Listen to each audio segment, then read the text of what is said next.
जब तक मैं आज्ञा न दूं, तब तक कोई इस कक्ष के भीतर नहीं आएगा।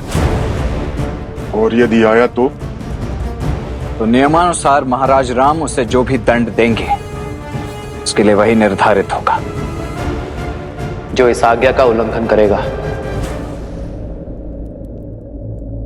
मैं उसे मृत्यु दंड दूंगा।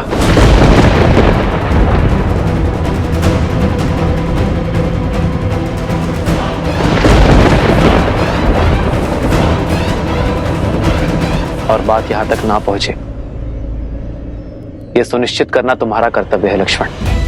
इसलिए इस कक्ष के बाहर, इस द्वार के उस ओर तुम पहरा दोगे और किसी को भीतर आकर बाधा बनने की अनुमति नहीं दोगे।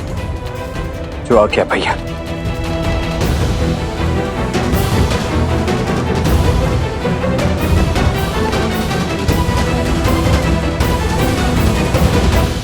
आपके यहां आने का अर्थ समझता हूं मैं, और यह भी जानता हूं कि काल का चक्र बड़ी तीव्रता से आगे बढ़ रहा है। मेरा अभिवादन स्वीकार कीजिए काल पुरुष।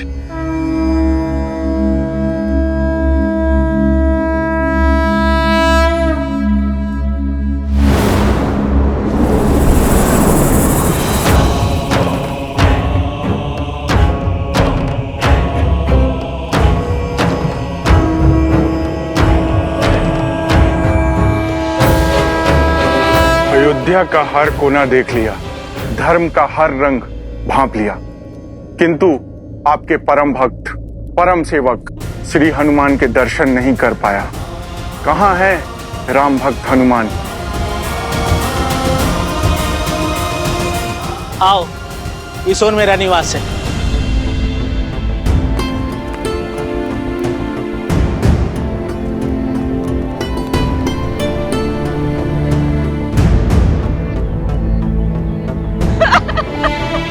सुचिता, सुचिता, सुचिता, क्या हुआ सुचिता? पुत्र, कहाँ है मेरा पुत्र? कहाँ है हमारा पुत्र सुचिता? कुछ बोलती क्यों नहीं? कहाँ है हमारा पुत्र? साहूकार, कल रात मलेच्छों का आक्रमण हुआ था। वो तुम्हारे पुत्र को भी उठा ले गए। इसी कारण सब लोग गांव छोड़कर जा रहे हैं।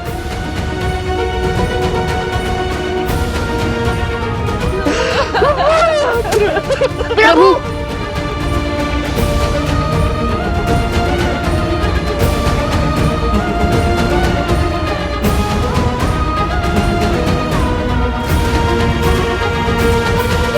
रुकिए,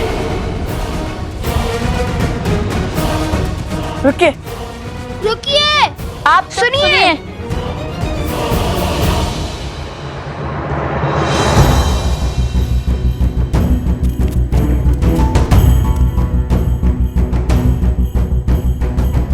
आप सब अपने पूर्वजों की भूमि को केवल इसलिए छोड़कर जा रहे हैं ना क्योंकि आप उन मलेच्छों के आतंक से व्यथित हैं। तो अपनी भूमि नहीं, अपना भय त्यागिए, क्योंकि अब हम करेंगे उनका अंत।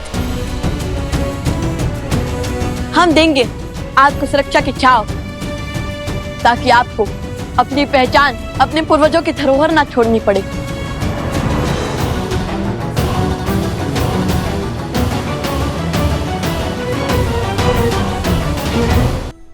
क्या तुम तो एक साधारण ऋषि कुमार हो? तुम हमें उन सर्वशक्तिशाली मलेच्छों से मुक्त कैसे करा सकते हो? जानते हैं, इसलिए केवल हम नहीं, आप सब करेंगे उनसे युद्ध। ये अधिकारों का द्वंद्व है और इसमें भाग तो लेना ही होगा। चलिए, एक साथ उनसे लड़कर अधर्म के क्षेत्र में धर्म की ध्वजा लहराते हैं। हम सब तुम्हारी बातों में आकर अपनी प्राण दांव पर लगा दें। चल दे तुम्हारे पीछे उन बलशाली मलेच्छों से लड़ने के लिए।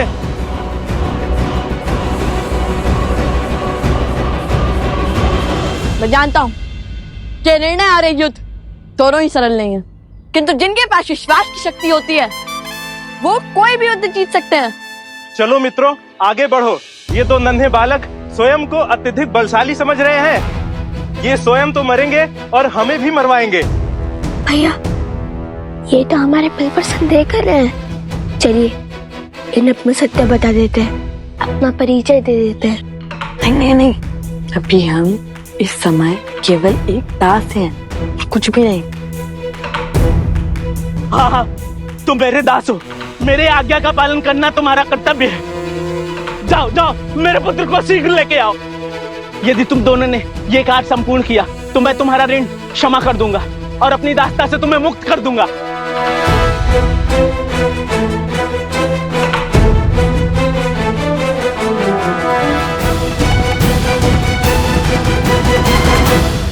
जिस कार्य को आप सब असंभव समझ रहे हैं वो संभव है। हमें एकजुट होकर हमारी एकता की शक्ति को जागृत करना होगा और अधर्मी और अवैधिक शक्ति को मिटाना होगा। मैं जानता हूँ कि आपका मन भय से ग्रसित है, किंतु यदि आज आपने अपने अधिकारियों के लिए ध्वनि नहीं उठाई तो पूरा जीवन आपको सिर झुकाकर जीना होगा। अपने घर, अपनी भूमि, अपने पूर्वजों की धरोहर से भिन्न रहकर जीना होगा। अब जब आपने हमें अपने पुत्र को बचाने के बाद मुक्त करने का वचन दे ही दिया है, जान लीजिए कि हम कौन हैं। कदाचित तब आप हमारा साथ देने के लिए सज्ज हो जाए, भय के स्थान पर विश्वास जगा पाए।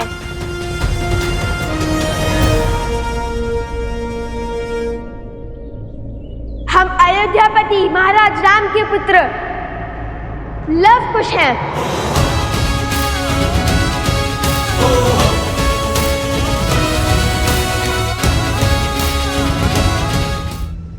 ये क्या महादेव, काल पुरुष का अयोध्या में पग रखने का और श्री राम से मिलने का क्या अर्थ है? काल पुरुष की रचना नारायण और शिव के अंश से हुई है और इस संरचना का कार्य है काल को गतिमान रखना, युगों को बदलना। युगों के बदलने के इस कर्म से ही इस संसार में संतुलन बना रहता है।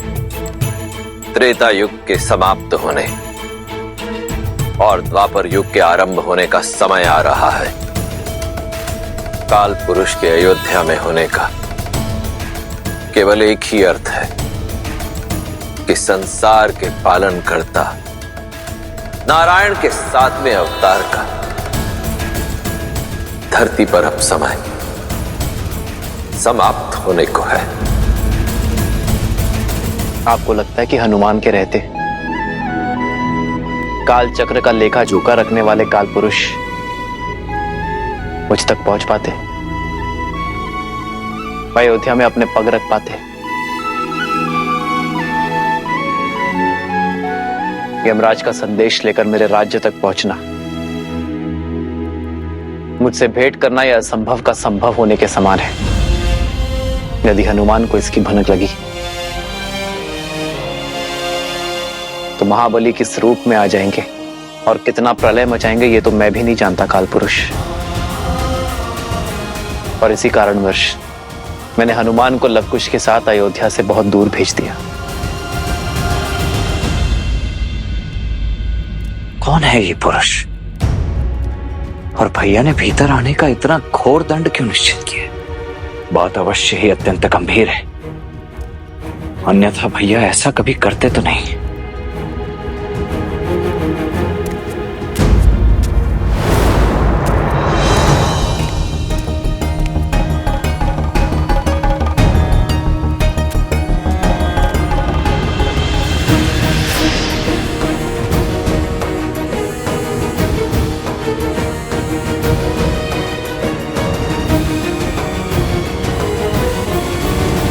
ये दोनों मिथ्या कहते हैं, ये भला राजकुमार कैसे हो सकते हैं? हमें तुम पर विश्वास नहीं। हमें तुम पर विश्वास नहीं है।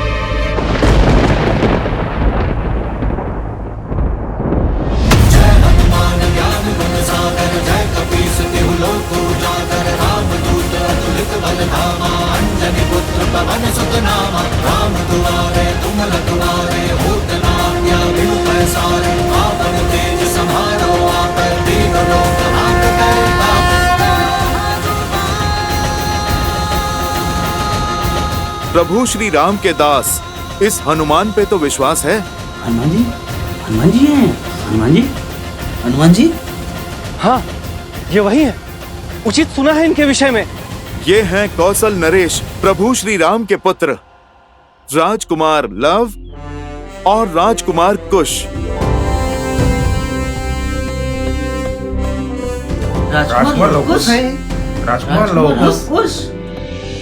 आप दोनों क्यों विचलित हैं? मैं हूं ना, अभी इस समस्या का हल किए देता हूं। प्रस्ताव के लिए धन्यवाद हनुमान जी, किंतु समस्या केवल मलेच्छों की आक्रमण ही नहीं है, अपितु इतनी सरलता से उनका हार मानना भी है। अपने अस्तित्व, अपने पूर्वजों के इस भूमि से मुख मोड़ना भी है। हम चाहते हैं कि अपने अस्तित्व का ये युद्ध ये स्वयं लड़े।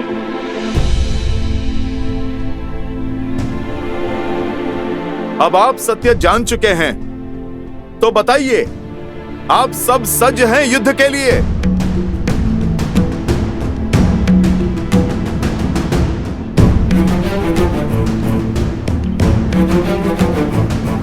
रुक जाइए माता।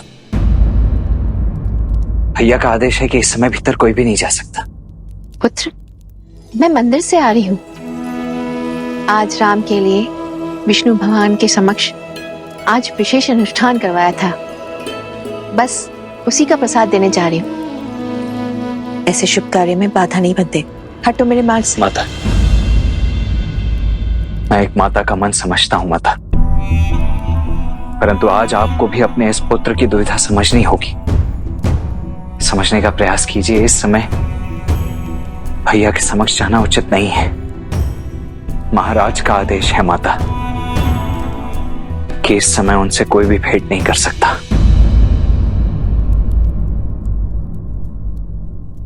पुत्र, कुछ समय से अशुभ विचारों ने मेरे मन को बहुत घेर रखा है, इसलिए आज विष्णु भगवान की विशेष पूजा करवाई थी राम के लिए, मेरे मन की शांति के लिए, राम की सुरक्षा के लिए। मेरा उससे मिलना और उसे विष्णु भगवान का प्रसाद देना अति आवश्यक है।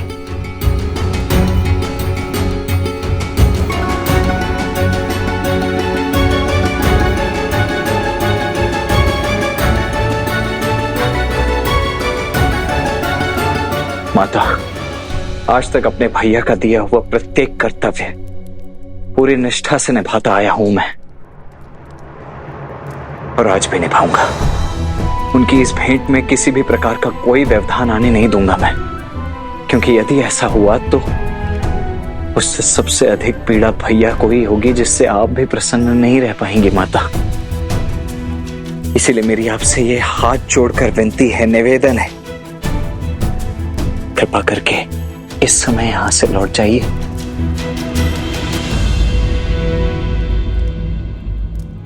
मैं भी ना भावनाओं के भंवर में बहकर इस सत्य से कैसे विमुख हो गई। राम का कहा लक्ष्मण न माने, ऐसा कभी हो सकता है?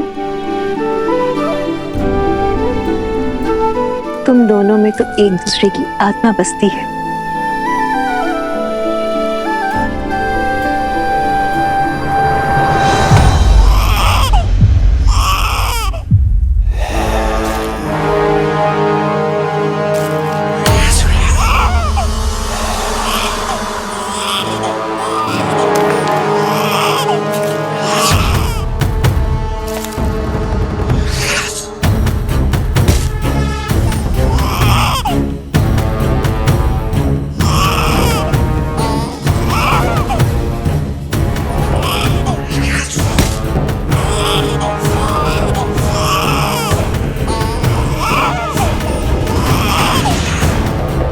लो पुत्र, इसका संहार करके हम सब की भूख शांत करो।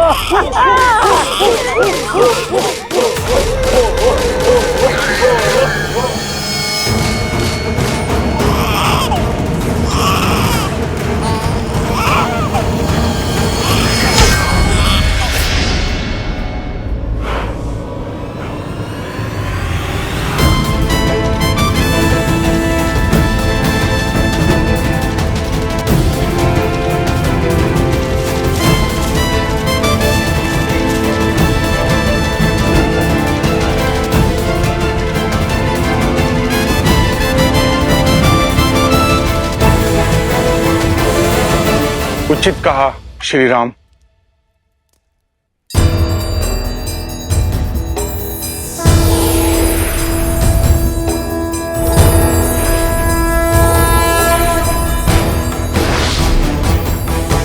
समय समीप है, त्रेता युग अंत की ओर जा रहा है। युग परिवर्तन होने वाला है।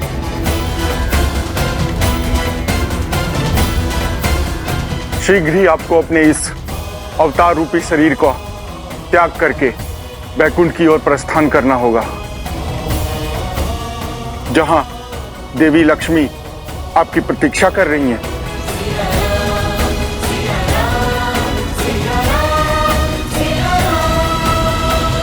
और यहाँ जो मेरे कार्य शेष है उनका क्या?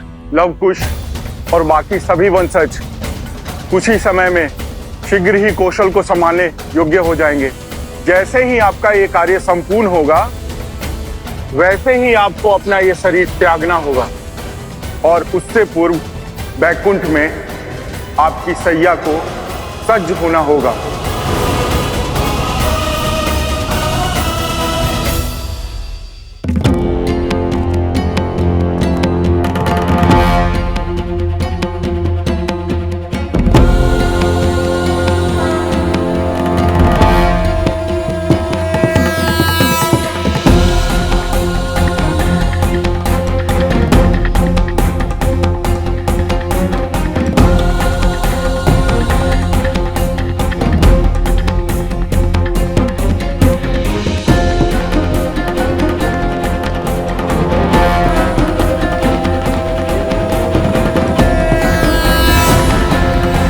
ईश्वर प्रणिपात।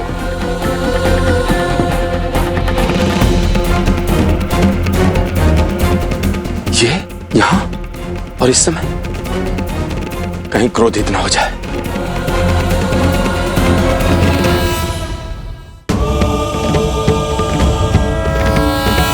इनके क्रोध के दंश से तो देवता भी नहीं बच पाए थे।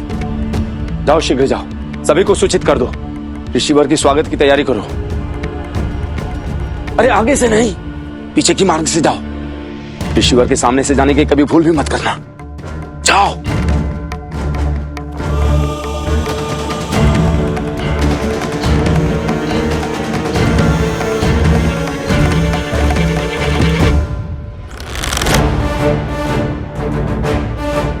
अलग से दूर हटो दुष्ट, अन्यथा तुम्हारे प्राण हर लूंगा।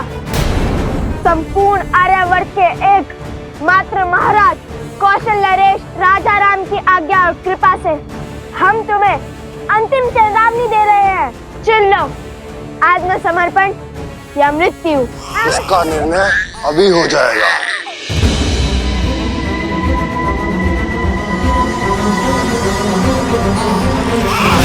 पुत्र!